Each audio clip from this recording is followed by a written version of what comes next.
Hi students, आज की video में हम पढ़ेंगे पॉलीमर्स चैप्टर।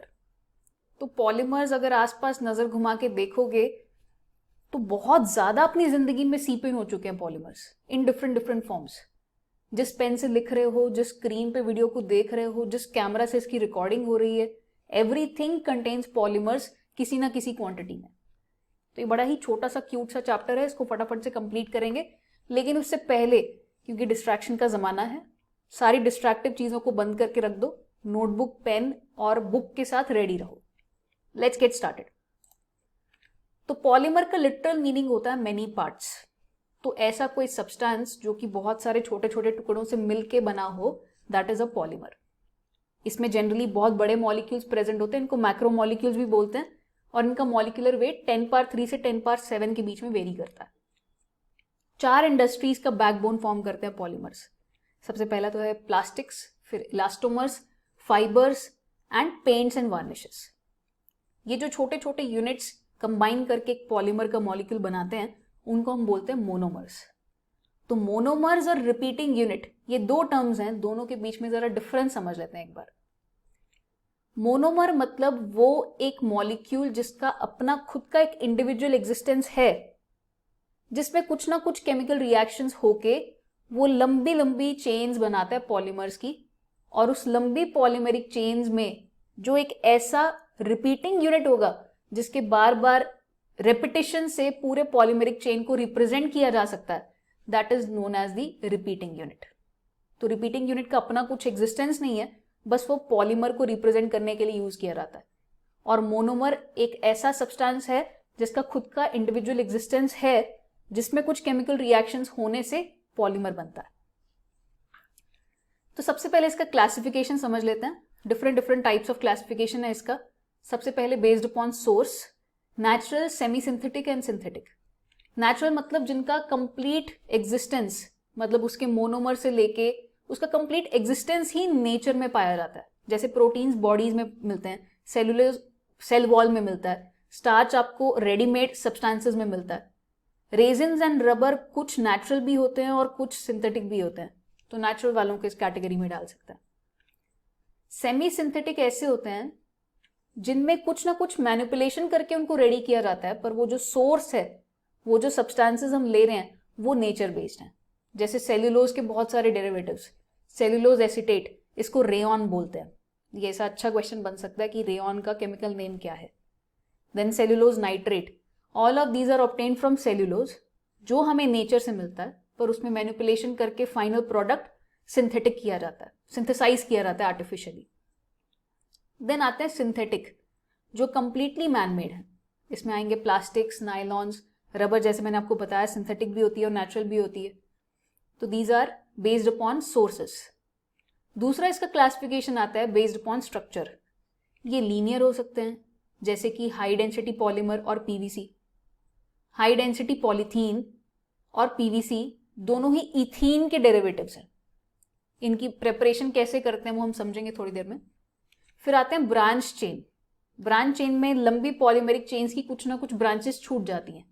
ये ब्रांचेस इन चेन्स को आपस में कनेक्ट नहीं कर रही हैं। वो किस में होता है? वो क्रॉस लिंक में होता है, जिसमें पॉलीमेरिक चेन्स आपस में कोवेलेंट बॉन्ड्स के थ्रू कनेक्ट हो जाती हैं। इसका बहुत अच्छा एग्जाम्पल है बेकेलाइट, मेलामाइन और वल्कनाइज्ड रबर। ये 3 इसके बहुत अच्छे एग्जाम्पल्स हैं। ब्रांच चेन का आपने देखा होगा example, that is low density polythene. Polythene के दोनों हाई डेंसिटी और लो डेंसिटी दोनों को हम आगे पढ़ेंगे अभी। लास्ट इसका क्लासिफिकेशन आता है based upon mechanism of polymerisation या फिर मोड ऑफ पॉलीमराइजेशन। क्या ये एडिशन रिएक्शंस हैं? एडिशन रिएक्शन में क्या होता है? बस 2 मॉलिक्यूल्स या जितने भी मॉलिक्यूल्स आपस में कंबाइन करके पूरा पॉलीमेरिक चेन ऑब्टेन करते हैं। और कंडेंसेशन में क्या होगा? कंडेंसेशन में कुछ ना कुछ मॉलिक्यूल्स रिमूव भी होंगे। कंडेंसेशन सुनते ही अपने दिमाग में सबसे पहले वाटर आता है। तो कंडेंसेशन पॉलीमराइजेशन रिएक्शंस में मोनोमर्स जब आपस में कनेक्ट करते हैं तो लॉस ऑफ वाटर होता है, पर जरूरी नहीं है हमेशा सिर्फ लॉस ऑफ वाटर हो। कुछ दूसरे सिंपल मॉलिक्यूल्स जैसे कि अल्कोहल या फिर HCl, ऐसे मॉलिक्यूल्स का लॉस हो सकता है। एडिशन में मोनोमर्स जो हैं वो सेम भी हो सकते हैं और डिफरेंट भी हो सकते हैं। और एडिशन रिएक्शंस में जनरली जितने भी मोनोमर्स होते हैं वो अनसैचुरेटेड कंपाउंड होते हैं। अनसैचुरेटेड कंपाउंड में पाई बॉन्ड्स को ब्रेक करते हैं। पाई बॉन्ड्स ब्रेक होने से जो भी एटम्स पाई बॉन्ड में इन्वॉल्व थे उनकी और बॉन्ड्स बनाने की कैपेसिटी बढ़ जाती है। जैसे कि इथीन में दोनों कार्बन्स जो हैं वो पहले आपस में पाई बॉन्ड बना के बैठे हुए हैं।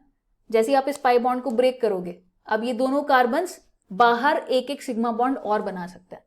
तो इस तरीके से ऐसे बहुत सारे यूनिट्स आपस में कनेक्ट होके पूरा पॉलीथीन का चेन बनाते हैं। सिमिलरली 1,3 ब्यूटाडाइईन, इसको ड्रॉ करके देखते हैं। 1,3 ब्यूटाडाइईन, ये और इसके और डेरिवेटिव्स आपस में मिलके कंपाउंड्स बनाते हैं, पॉलीमर्स बनाते हैं। तो इसमें आप इस पाई बॉन्ड को ब्रेक करोगे, इस पाई बॉन्ड को ब्रेक करोगे, तो उससे इन सारे कार्बन्स के ऊपर एक एक रेडिकल बन जाएगा।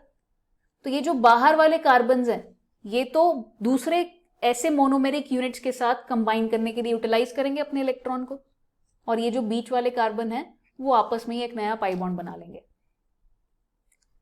इसमें जो चेन ग्रोथ होती है वो या तो फ्री रेडिकल मैकेनिज्म के थ्रू होती है या फिर आयनिक स्पीशीज के थ्रू भी हो सकती है। ज्यादातर फ्री रेडिकल मैकेनिज्म फॉलो होती है।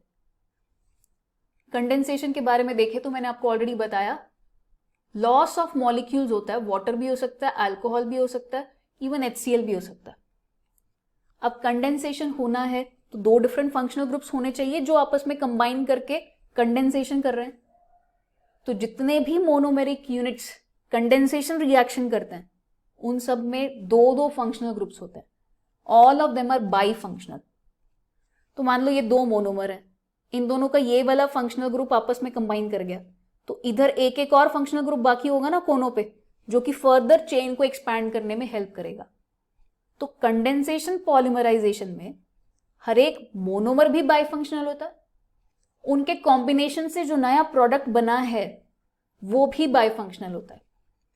और क्योंकि इसके हर एक स्टेप में डिस्टिंक्ट फंक्शनलाइज स्पीशीज बन रहे हैं जिनका आपस में कोई ज्यादा लेना देना नहीं है, इसलिए इसको स्टेप ग्रोथ मैकेनिज्म भी बोलते हैं। एडिशन को बोलते हैं चेन ग्रोथ मैकेनिज्म और कंडेंसेशन को बोलते हैं step growth mechanism. Addition polymerisation, जैसे मैंने आपको बोला, free radical mechanism is more prevalent. Ionic species का भी हो सकता है कॉम्बिनेशन, पर ज्यादातर फ्री रेडिकल मैकेनिज्म फॉलो होती है। और यहां पे हम देख रहे हैं कि कैसे पॉलीथीन को सिंथेसाइज किया जाता है। पॉलीथीन मतलब इथीन से बना है वो। तो CH2 double bond CH2 will combine to form CH2 single bond CH2, इसके जैसे बहुत लंबा चेन। तो जब भी फ्री रेडिकल मैकेनिज्म होगा तो एक तो इनिशिएटिंग स्टेप होगा, दूसरा प्रोपगेशन स्टेप होगा, तीसरा टर्मिनेशन स्टेप होगा। यहाँ पे मैंने आपको इनिशिएशन और प्रोपगेशन दिखाया। इनिशिएशन के लिए आप कोई ना कोई पेरोक्साइड डालोगे, पेरोक्साइड का बॉन्ड टूटेगा, यहाँ पे फिनाइल रेडिकल बन गया CO2 के रिलीज के साथ। फिनाइल रेडिकल ने पाई बॉन्ड को ब्रेक कर दिया, पाई बॉन्ड ब्रेक होके यहाँ पे रेडिकल आएगा, यहाँ पे रेडिकल आएगा, ये वाले दोनों आपस में कंबाइन कर जाएंगे, बॉन्ड बना लेंगे, और ये वाला रेडिकल बचा रहेगा जो कि प्रोपगेशन स्टेप के लिए यूजफुल रहेगा। तो प्रोपगेशन स्टेप में ये जो आपने ऊपर वाले स्टेप में रेडिकल बनाया था, ये एक और इथीन मॉलिक्यूल के साथ कंबाइन करके so on and so fourth chain बड़ा होते जाएगा, और टर्मिनेशन में आप कोई भी दो रेडिकल्स को आपस में कंबाइन कर सकते हो। दिस इज एडिशन पॉलीमराइजेशन का मैकेनिज्म। एडिशन पॉलीमर्स कुछ ऐसे इंपॉर्टेंट वाले जो हमें पढ़ने हैं। सबसे पहले आता है लो डेंसिटी पॉलीथीन। इनकी कंडीशंस, जितने भी पॉलीमर्स आपको NCERT में गिवन है, उन सब की कंडीशंस जिसमें वो बनते हैं, उन सब की रिएक्शंस, उन सब के मोनोमर्स, उन सब के यूजेस, इन सब के चुन्नू मुन्नू जो भी निकनेम्स हैं वो सारे आपको याद करने हैं अच्छे से। सिलेक्टेड ही ज्यादा पॉलीमर्स है नहीं NCERT में, इतना अगर आप करके जा रहे हो आपका चैप्टर प्रिपेयर्ड है। तो सबसे पहले आता है लो डेंसिटी पॉलीथीन। तो इसमें इथीन को कंबाइन करके पॉलीथीन बनाना है, पर इसकी कंडीशंस हैं 1000 से 2000 ATM प्रेशर, 350 से 570 केल्विन टेम्परेचर। इसमें या तो कोई ऑक्सीजन या फिर कोई पेरोक्साइड इनिशिएटर आपको डालना पड़ेगा। केमिकली इनर्ट होगा, टफ होगा, लेकिन थोड़ा फ्लेक्सिबल रहेगा। इलेक्ट्रिसिटी वायर्स के लिए इसमें यूज करते हैं। Squeeze bottles, toys and flexible pipes, जहां पे भी प्लास्टिक थोड़ा फ्लेक्सिबल वाले तरीके से यूज हो रहा है तो जनरली लो डेंसिटी पॉलीथीन से बनता है। इसकी डेंसिटी कम क्यों होती है? क्योंकि ये जो होता है ये ब्रांच्ड पॉलीमर होता है, तो ब्रांचेस बीच में आने की वजह से स्पेस बढ़ जाती है, जिसकी वजह से इसकी डेंसिटी कम हो जाती है। ऑन दी अदर हैंड ये जो हाई डेंसिटी पॉलीमर है, रिएक्शन इसमें भी सेम हो रहा है, इसकी कंडीशंस डिफरेंट हैं, जिसकी वजह से कि ये कि लंबी लंबी लीनियर चेन्स बनाता है। तो लंबी लीनियर चेन्स आपस में अच्छे से फ्यूज हो जाती हैं, आपस में अच्छे से फोर्सेस ऑफ अट्रैक्शन को यूज कर पाती हैं, एंड इसकी डेंसिटी ज्यादा हो जाती है, ब्रांचेस की रुकावट नहीं है बीच में। तो जहां पे भी स्ट्रॉन्ग प्लास्टिक चाहिए, फ्लेक्सिबल नहीं, स्टर्डी, जैसे कि बकेट्स में, डस्टबिन्स में, बॉटल्स में, वहां पे ये हाई डेंसिटी पॉलीथीन को यूज करते हैं। केमिकली इनर्ट ये भी होगा, लेकिन ये उससे ज्यादा टफ और हार्ड होगा। फ्लेक्सिबिलिटी इसमें होगी लो डेंसिटी में, इसमें फ्लेक्सिबिलिटी थोड़ी कम होगी। Next is Teflon, polytetrafluoroethene. Ethene लिया हमने अभी भी, लेकिन सारे हाइड्रोजन्स को रिप्लेस करके फ्लोरीन लगा दिया। इसके जैसे n molecules will combine to form Teflon. Teflon इसका निकनेम याद रखोगे, वैसे तो ये PTF ही है, पॉलीटेट्राफ्लोरोइथीन, PTFE, पर this is also called as Teflon. Teflon आपने बहुत जगह पे सुना होगा, प्रोटेक्टिव कोटिंग करने के लिए टेफ्लॉन को यूज किया जाता है। इसमें कैटलिस्ट यूज होता है पर सल्फेट, बहुत इनर्ट होता है, करोसिव रिएजेंट से प्रोटेक्ट करता है, इसलिए ऑयल सील्स एंड गैस्केट्स में यूज होता है, नॉन स्टिक यूटेंसिल्स में यूज होता है। नॉन स्टिक यूटेंसिल्स में यूज तो कर लेते हैं, पर मैं आपको बता दूं ये बहुत ज्यादा सेफ नहीं होता है, इट्स वेरी हार्मफुल। जब आप खाना इसमें पकाते हो तो खाने में इसके काफी सारे मॉलिक्यूल्स फ्यूज हो जाते हैं, which are harmful for us, poisonous होते हैं। 300 डिग्री सेल्सियस से ज्यादा तो ये डिकम्पोज ही कर जाएगा टेफ्लॉन। नेक्स्ट आता है पॉलीएक्रिलोनाइट्राइल, तो इसमें भी इथीन लिया है हमने, बस इथीन के ऊपर एक CN का, नाइट्राइल का एक ब्रांच लगा हुआ है। तो जब आप इसका कॉम्बिनेशन करोगे तो ये ब्रांच जो है वो एज इट इज रह जाएगा। हमें तो क्या करना है, बस जो दोनों कार्बन्स ने आपस में पाई बॉन्ड बना रखा था उन्होंने ब्रेक करके बाहर चेन में जुड़ जाना है। पॉलीएक्रिलोनाइट्राइल के लिए पेरोक्साइड कैटलिस्ट यूज होगा, इसको वूल के सब्स्टिट्यूट की तरह यूज करते हैं फाइबर्स में, और जब आप पॉलीएक्रिलोनाइट्राइल का फाइबर बनाते हो तो उस वक्त इसका नाम हो जाता है ऑर्लॉन और Acrilan. These are the nicknames. नाम हमेशा फिर से मैं बता रही हूँ, याद रखोगे, बहुत क्वेश्चंस आते हैं इसके ऊपर। जितने भी एक्रिलिक फाइबर्स होते हैं वो स्टेन से, इंसेक्ट से, केमिकल से, इन सबके अटैक से काफी रेजिस्टेंट होते हैं। कंडेंसेशन पॉलीमर्स पे आते हैं। कंडेंसेशन जैसे मैंने आपको बताया, every step will involve loss of simple molecules like water. हमारे कोर्स में जितने भी कंडेंसेशन पॉलीमर्स हैं उन सब में वाटर का ही लॉस होता है। सबसे पहले आता है पॉलीअमाइड्स का कैटेगरी, और पॉलीअमाइड्स को सबको नायलॉन भी बोलते हैं। The first kind of nylon is nylon 66। इसके ऊपर बड़ा क्वेश्चन पूछा जाता है।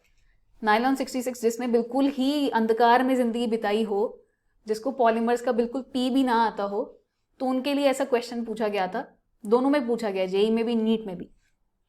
कंपाउंड्स बना दिए हैं, उसमें पूरा ब्रैकेट डाल के ना वहां पे 66 लिख दिया है कि मतलब 66 यूनिट्स जब कंबाइन करेंगे तो फिर उसको नायलॉन बोलेंगे, ऐसा कंफ्यूज करने के लिए। बट एक्चुअली ये जो नंबर्स हैं ये क्या रिप्रेजेंट करते हैं, ये दोनों मोनोमेरिक यूनिट्स में नंबर ऑफ कार्बन्स को रिप्रेजेंट करता है।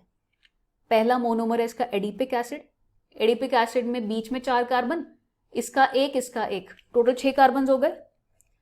फिर नेक्स्ट है आपका हेक्सामिथाइल डायमीन, तो इसमें बीच में 6 कार्बन आ गए और दोनों तरफ एक एक अमीनो ग्रुप लगा हुआ है।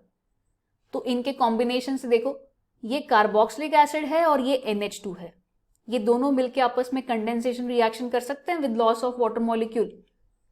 इसके लिए प्रेशर हाई रखोगे आप, 553 केल्विन का टेम्परेचर रखोगे, and this is your polymer that you obtain. ये आपका नायलॉन 66 है। होता क्या है इसमें, देख सकते हो आप यहां से इन दोनों का कॉम्बिनेशन हो गया, जो कि आपको एक अमाइड लिंकेज बनाएगा। पॉलीअमाइड्स है ना ये, this is an amide linkage which is formed. ये पूरा आपका डायमाइन वाला पार्ट है, ये पूरा आपका एडिपिक एसिड वाला पार्ट है। तो वैसे ही चेन आगे कंटिन्यू होते जाएगा, यहां पे एक और इसी के जैसा यूनिट कनेक्टेड होगा। नेक्स्ट देखते हैं नायलॉन 6। नायलॉन 6 थोड़ा सा डिफरेंट है। इसका मोनोमर होता है caprolactam. Caprolactam is a 7 membered ring जिसमें एक अमाइड लिंकेज प्रेजेंट होती है, जिसको कि आप वाटर की प्रेजेंस में थोड़ा हीट करोगे तो ये चेन यहां से ब्रेक हो जानी है। रिंग पूरा जब ब्रेक हो गया तो अब ये ओपन चेन स्ट्रक्चर बन गया और इसकी जैसी बहुत सारी ओपन चेन्स आपस में कनेक्ट करके पॉलीमर ऑब्टेन होता है हमें, दैट इज नायलॉन 6। इसको यूज कहां पे करते हैं हम? टायर कॉर्ड्स में, फैब्रिक्स में, रोप्स में नायलॉन 6 को सब इन सब चीजों में यूज करते हैं। अब नायलॉन 6 में कैप्रोलैक्टम के ऊपर एक और क्वेश्चन पूछा जाता है कि इसको सिंथेसाइज कैसे किया जाता है, हाउ इज कैप्रोलैक्टम मेड? तो उसके लिए बड़ा ही सिंपल रिएक्शन है। आप पहले साइक्लोहेक्सेन से ऑक्सीडेशन करके साइक्लोहेक्सेनोन बना सकते हो, फिर उसका NH2OH हाइड्रोक्सिल अमीन के साथ कॉम्बिनेशन करके ऑक्साइन बना सकते हो। ये रिएक्शन याद है ना, कार्बोनिल कंपाउंड्स NH2 डेरिवेटिव्स के साथ रिएक्ट करते हैं, दोनों के बीच में अगेन कंडेंसेशन रिएक्शन ही होता है, तो C डबल बॉन्ड N बन जाएगा, ऑक्साइन क्रिएट हो जाएगा। ऑक्साइन के ऊपर जब आप H2SO4 का रिएक्शन करा रहे हो, this is Beckmann's rearrangement. This is Beckmann's rearrangement. Beckmann rearrangement में क्या होता है, जब भी आप कोई ऑक्साइन लेते हो तो कार्बन ये वाला और कार्बन ये वाला, इन दोनों के बीच का बॉन्ड ब्रेक हो जाना है and you will get an amide linkage instead. तो 6 मेंबर्ड रिंग से 7 मेंबर्ड रिंग मिल रहा है आपको यहां पे। This is how caprolactam is obtained. ये काफी अच्छा इंपॉर्टेंट क्वेश्चन बनता है। नेक्स्ट देखते हैं पॉलीएस्टर्स का कैटेगरी। कंडेंसेशन में हमने पहला कैटेगरी देखा पॉलीअमाइड्स, दूसरा कैटेगरी हम देख रहे हैं पॉलीएस्टर्स। एस्टर्स में भी कंडेंसेशन होता है, जब भी आप एक अल्कोहल और एक कार्बोक्सिलिक एसिड को कंबाइन कराते हो तो उसमें भी डिहाइड्रेशन रिएक्शन होता है। तो इसके लिए कैटलिस्ट यूज करोगे आप जिंक एसिटेट, एसिटेट में सॉरी ये हाइड्रोजन नहीं आएगा, इसमें आप यूज करोगे zinc acetate and antimony trioxide. Temperature होगा 420 से 460 केल्विन। क्या क्या कंपोनेंट्स ले रहे हैं हम इसमें? एक तो हमने यहां पे लिया हुआ है ethylene glycol, CH2OH CH2OH, this is ethylene glycol. इसका रिएक्शन करा रहे हैं हम थैलिक एसिड का ही एक derivative, this is terephthalic acid. Terephthalic acid के साथ रिएक्शन करा रहे हैं किसका? इथिलीन ग्लाइकॉल का। आप देख सकते हो सारे कंडेंसेशन रिएक्शंस में जितने भी मोनोमर्स हैं एंड जो भी हमारे पॉलीमर्स बन रहे हैं ये सारे बाइफंक्शनल हैं। इथिलीन ग्लाइकॉल में 2 फंक्शनल ग्रुप्स, टेरिप्थैलिक एसिड में 2 फंक्शनल ग्रुप्स और इसके कॉम्बिनेशन से बनने वाला प्रोडक्ट इसमें भी 2 फंक्शनल ग्रुप्स। ये जो हमारा पॉलीमर यहां पे रेडी हुआ है दिस इज नोन एज टेरेलीन, या फिर एक और इसका नाम है that is Dacron. Very important polymer. इसकी कंडीशन सबकी याद रखोगे, जिनके भी ऐसे अच्छे नाम हो ना, डैक्रॉन, टेरेलीन जैसे छोटे छोटे नाम हो, तो इन सब की कंडीशंस को तो खास ध्यान देके याद करना। तो टेरिप्थैलिक एसिड एंड इथिलीन ग्लाइकॉल का आपस में रिएक्शन हुआ, ये वाला OH और ये कार्बोक्सिलिक एसिड का COOH आपस में डिहाइड्रेशन रिएक्शन देंगे और यहां बीच में हमें एस्टर लिंकेज मिला। फिर इधर वाला OH एक और ऐसे ही टेरिप्थैलिक एसिड के यूनिट के साथ यहां पे कंबाइन करेगा, वैसे ये टेरिप्थैलिक एसिड का एक और इथिलीन ग्लाइकॉल के साथ यहां पे कॉम्बिनेशन होगा। तो ये आपका रिपीटिंग यूनिट है। Dacron is crease resistant. Cotton के साथ और वूल के साथ इसको ब्लेंड करके फाइबर्स बनाए जाते हैं जिसको कि फर्दर आप यूज कर सकते हो। ग्लास रिइंफोर्सिंग मटेरियल्स और सेफ्टी हेलमेट्स में यूज करते हैं इसको। नेक्स्ट देखते हैं बेकेलाइट का formation. Bakelite is phenol formaldehyde resin. Formaldehyde का रिएक्शन कराना है फिनॉल के साथ। मीडियम चाहे एसिडिक रखो चाहे बेसिक रखो। इससे आपको पहले स्टेप में ऑब्टेन होगा ऑर्थो, पैरा या फिर इवन मल्टीपल सब्स्टिट्यूटेड प्रोडक्ट्स, जिसमें कि CH2OH फिनॉल के ऊपर आके जुड़ गया। मीडियम अगर आप एसिडिक रखोगे तो ये HCHO को एक्टिवेट करेगा अटैक होने के लिए, HCHO में C double bond O hydrogen, acidic medium जाएगा तो ये पाई बॉन्ड को पोलराइज कर देगा और कार्बन के ऊपर पॉजिटिव चार्ज क्रिएट कर देगा, जिससे कि फिनॉल बड़ी आसानी से, ये इलेक्ट्रोफाइल जनरेट हो गया आपका, बड़ी आसानी से इसके ऊपर EAS कर सकता है। इलेक्ट्रोफाइल फिनॉल के ऊपर EAS करके जुड़ जाएगा, इलेक्ट्रोफिलिक एरोमेटिक सब्स्टिट्यूशन EAS। अगर आप बेसिक मीडियम रखोगे तो बेसिक मीडियम फिनॉल को बहुत एक्टिवेट कर देगा अटैक करने के लिए, क्योंकि ये फिनॉल अब फिनॉक्साइड की फॉर्म में कन्वर्ट हो गया होगा, तो फिनॉक्साइड इस बेंजीन रिंग को अटैक करने के लिए बहुत एक्टिवेट कर देगा, तो ये बड़ी आसानी से इसके ऊपर अटैक करेगा और दोनों जुड़ जाएंगे। तो इन ईदर केस आपको ये प्रोडक्ट्स ऑब्टेन हुए जिसमें मल्टीपल सब्स्टिट्यूशंस भी हो गई हैं ऑर्थोपैरा पोजीशंस पे, क्योंकि phenol is an ortho para directing group. Next step में बनेगा आपके पास एक बहुत इंपॉर्टेंट पॉलीमर नोवोलैक। इसको OH पॉजिटिव की प्रेजेंस में रखते हैं। ये जो ऑब्टेन हुआ आपको सिंगल सब्स्टिट्यूशन वाला, इसमें मल्टीपल, यहां पे आगे कंटिन्यूएशन, ऐसे पूरा चेन बन जाता है, ये सब आपस में कनेक्ट हो जाते हैं with the loss of water molecule. इसका OH निकल जाता है और एक और ऐसे यूनिट का यहां से हाइड्रोजन निकल जाता है, तो ऐसे मल्टीपल यूनिट्स कनेक्ट होके आपको नोवोलैक देते हैं। नोवोलैक इज लाइक नेरोलैक, ये पेंट्स में यूज होता है, नेरोलैक का नेम इसी से इंस्पायर्ड है। Novolac is used in paints and varnishes. Novolac further combination करके बेकेलाइट बना के देगा आपको। इसको जब हम फॉर्मल्डिहाइड की प्रेजेंस में हीट करेंगे तो इसकी पैरा पोजिशंस पे ऐसी जो चेन्स है नोवोलैक की, वो चेन्स आपस में क्रॉस लिंकिंग के थ्रू कनेक्ट हो गई हैं। क्रॉस लिंकिंग किसका हुआ है? फॉर्मल्डिहाइड का हुआ है। आई बात समझ में? तो ये जो क्रॉस लिंक्ड, नोवोलैक में क्रॉस लिंक्ड जो आपको पॉलीमर मिला है, दैट इज बेकेलाइट। बेकेलाइट के बड़े यूजेस होते हैं, जैसे कि जो पुराने जमाने में वो ग्रामोफोन आता था, उसकी जो डिस्क्स होती थी, उन सब में जो रिकॉर्ड्स होते थे वो बेकेलाइट के बनते हैं। कोम्स में जहां पे भी ब्लैक कलर का मटेरियल मिले आपको, दैट इज बेकेलाइट। स्विचेस में यूज होता है पुराने जमाने वाले, आजकल तो ऐसे स्विचेस नहीं होते हैं, पर अभी भी किसी अच्छे कॉलेज में जाओगे तो पुराने पुराने स्विचेस ही मिलेंगे ऐसे, कम से कम हमारे कॉलेज में तो ऐसे ही था। देन यूटेंसिल्स के जितने भी हैंडल्स हैं वो सारे बेकेलाइट से बनते हैं। So this is bakelite. और लास्ट जो आपका कंडेंसेशन पॉलीमर एक और, that is melamine formaldehyde polymer. ये जो कंपाउंड है दिस इज मेलामाइन, इसका कॉम्बिनेशन कराओगे आप फॉर्मल्डिहाइड के साथ, तो फर्स्ट स्टेप में ये मोनोमर मिल गया आपको। इसकी पॉलीमराइजेशन होगी फर्दर तो आपको पॉलीमर मिलेगा, that is melamine formaldehyde resin भी बोलते हैं इसको। अब इसमें भी क्रॉस लिंकेजेस होंगी। ये जो NH2 है, ये जरूरी नहीं NH2 की फॉर्म में रहे, ये NH की फॉर्म में जाके यहां से क्रॉस लिंकेजेस क्रिएट कर देगा। So that is melamine formaldehyde resin. इसको मेनली क्रॉकरी में यूज करते हैं, जो अनब्रेकेबल व्हाइट वाली प्लेट्स होती हैं, वो this entire thing is made from melamine formaldehyde. अब नेक्स्ट आता है आपके पास कोपॉलीमराइजेशन।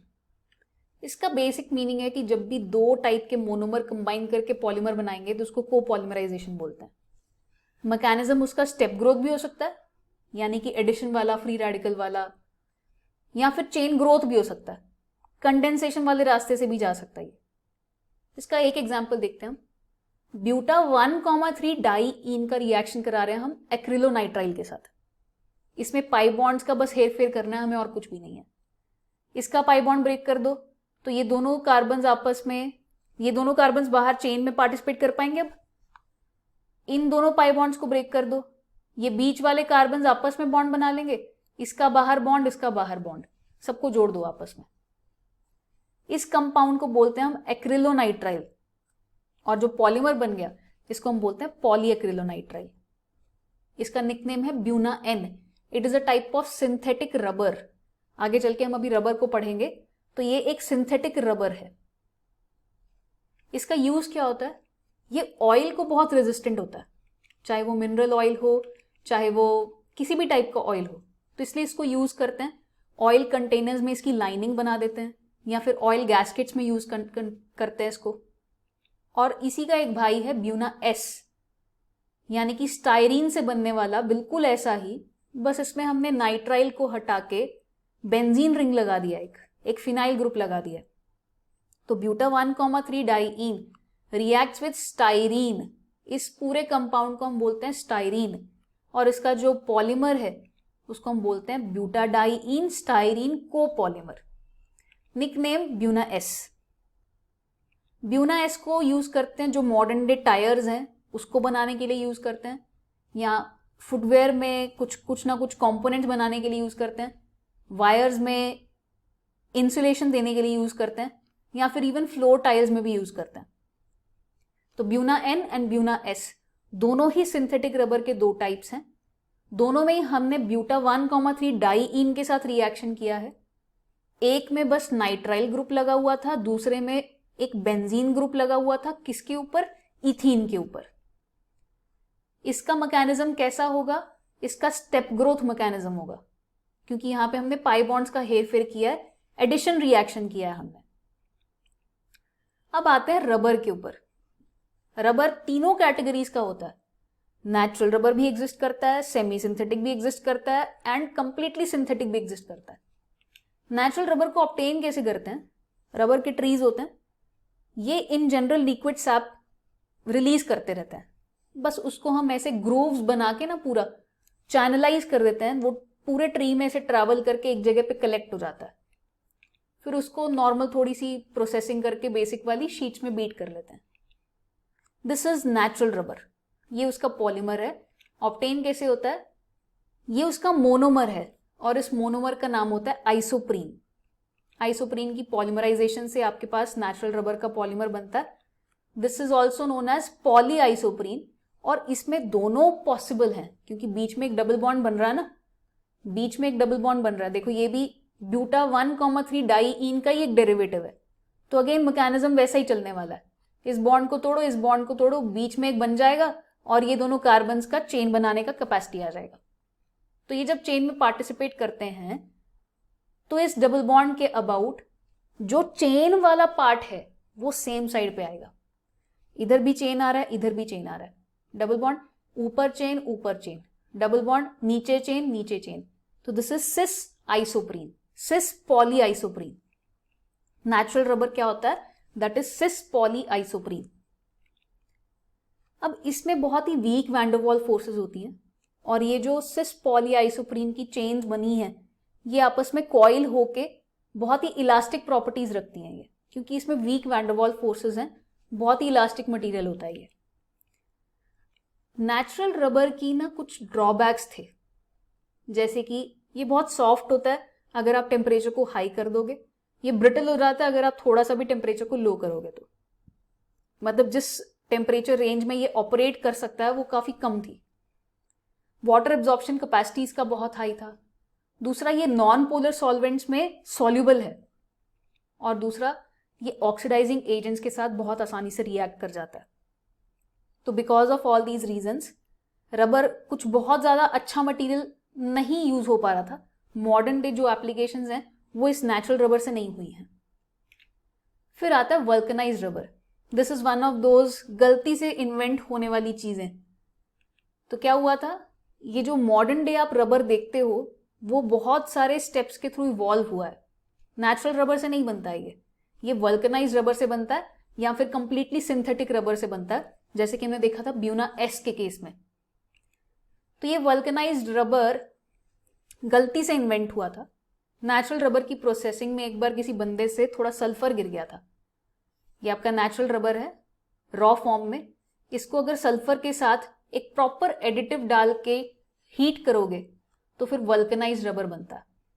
जो हमने पॉली आइसोप्रीन की चेन्स देखी थी उसमें सल्फर की क्रॉस लिंकेजेस बन जाती हैं।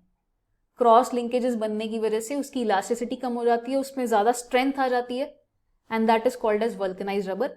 इसके जो ड्रॉबैक्स थे रबर के, नेचुरल रबर के जो हमने अभी देखे थे, वो सारे वल्कनाइज्ड रबर में दे हैव बीन करेक्टेड। क्योंकि इसमें वैसे तो नेचुरल रबर को यूज किया, पर हमने कुछ मैनिपुलेशंस करी हैं फाइनल पॉलीमर को बनाने के लिए, तो उसको सेमी सिंथेटिक बोला जाता है। और जो टायर्स होते हैं उसमें 5% तक सल्फर डल जाता है। लास्ट आता है completely synthetic rubbers. Completely synthetic rubbers मतलब ये वल्कनाइज रबर जैसा होगा, पर ये अपनी लेंथ से, नेचुरल लेंथ से डबल लेंथ तक स्ट्रेच हो जाना चाहिए। लेकिन जैसे ही आप स्ट्रेच को, फोर्स को छोड़ोगे, ये वापस अपनी नेचुरल शेप एंड साइज को रीगेन कर लेगा। इसके एग्जाम्पल्स दो तो हम ऑलरेडी पढ़ चुके हैं, ब्यूना एस और ब्यूना एन। ये दोनों ही कैसे बनते हैं? These are copolymers of 1,3 butadiene with some other unsaturated hydrocarbon, with some other unsaturated compound। जैसे कि ब्यूना एस के केस में हमने स्टाइरीन लिया था और ब्यूना एन के केस में हमने एक्रिलोनाइट्राइल लिया था। दूसरा सिंथेटिक रबर आता है नियोप्रीन। नियोप्रीन को देखते हैं जरा, ये कैसे बनता है? ये 1,3 ब्यूटाडाइईन और उसके डेरिवेटिव्स का होमोपॉलीमर है। अब होमोपॉलीमर क्या होता है? ये कोपॉलीमर का बिल्कुल ऑपोजिट है। मैकेनिज्म से फर्क नहीं पड़ता, मोनोमर्स कितने टाइप के हैं उससे फर्क पड़ता है। कोपॉलीमर में 2 या 2 से ज्यादा, होमोपॉलीमर में एक ही टाइप का जब मोनोमर हो तो उसको हम होमोपॉलीमर बोलते हैं। तो नियोप्रीन का मोनोमर है क्लोरोप्रीन। अगेन देखो 1,3 ब्यूटाडाइईन उसका डेरिवेटिव है, उसके सेकेंड पोजीशन पे क्लोरीन लगा दिया गया बस। तो क्लोरोप्रीन का पॉलीमराइजेशन करेंगे हम, नियोप्रीन बनाएंगे। ये वेजिटेबल और मिनरल ऑयल को बहुत हाईली रेजिस्टेंट होता है, कन्वेयर बेल्ट्स में यूज होता है, गैस्केट्स में यूज होता है, होजेस में यूज होता है, वाटर होजेस। और लास्ट टॉपिक इस चैप्टर का आता है बायोडिग्रेडेबल पॉलीमर्स। इसमें जो फर्स्ट वाला ना बड़ा कॉम्प्लिकेटेड नाम है इसका, PHBV इसमें शॉर्ट में बोल सकते हैं। वैसे इसका कंप्लीट नेम क्या है? This is poly beta hydroxy butyrate, beta hydroxy valerate. इसको समझ लेते हैं पहले। इसके मोनोमर्स अगर देखें तो ये भी बायफंक्शनल हैं, दोनों कंपाउंड्स बायफंक्शनल मोनोमर्स हैं। बायफंक्शनल मोनोमर्स याद करते ही कंडेंसेशन पॉलीमराइजेशन रिएक्शन याद आनी चाहिए। अगर अल्कोहल और कार्बोक्सिलिक एसिड दिया हुआ है तो मतलब एस्टर बन रहा होगा, कंडेंसेशन से एस्टर बन रहा होगा।